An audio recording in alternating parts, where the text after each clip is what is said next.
Hi, ഇന്നിപ്പോൾ എൻ്റെ 30 days weight loss ചലഞ്ചിന്റെ 11ാമത്തെ ദിവസമാണ് കേട്ടോ. ഞാൻ രാവിലെ കറുവപ്പട്ട വെള്ളം കുടിച്ചിട്ടാണ് ഡേ സ്റ്റാർട്ട് ചെയ്തത്. ജീരകവെള്ളം, ഉലുവ വെള്ളം, കറുവപ്പട്ട വെള്ളം, ഈ 3 മോർണിംഗ് ഡ്രിങ്ക് ആണ് എൻ്റെ ഡയറ്റീഷ്യൻ സജസ്റ്റ് ചെയ്തിട്ടുള്ളത്. പിന്നെ എനിക്ക് കുറച്ച് നേരം ചെടികളിലെ കുറച്ച് പണികളും കാര്യങ്ങളും ഉണ്ടായിരുന്നു. അത് കഴിഞ്ഞ് വന്നിട്ട് ബ്രേക്ക്ഫാസ്റ്റ് കഴിച്ചു. ബ്രേക്ക്ഫാസ്റ്റിന് ഇന്നിവിടെ ചെറുപയർ കറിയും ചപ്പാത്തി ആയിരുന്നു കേട്ടോ. ഞാൻ ഒരു ചപ്പാത്തി എടുത്തിട്ടുണ്ടായിരുന്നു. 11 മണിയായപ്പോൾ ഇത്രയും വാട്ടർ മെലൺ കട്ട് ചെയ്തത് എടുത്തിട്ടുണ്ട്.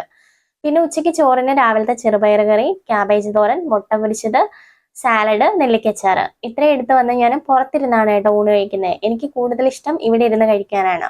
പിന്നെ 5 മണിയൊക്കെ ആയപ്പോഴത്തേക്കും ഗ്രീൻ ടീ എടുത്തിട്ടുണ്ടായിരുന്നു. കൂടെ 3 ഈന്തപ്പഴം കഴിച്ചിട്ടുണ്ടായിരുന്നു. മധുരം കഴിക്കാനുള്ള എൻ്റെ ക്രേവിങ് ഒരു പരിധിവരെ ഞാൻ കൺട്രോൾ ചെയ്യുന്നത് ഈന്തപ്പഴം കഴിച്ചിട്ടാണ്. അത് കഴിഞ്ഞ് ഡിന്നറിന് ചെറുപയർ കറിയും ചപ്പാത്തിയും ആണ് എടുത്തിട്ടുണ്ടായിരുന്നത്.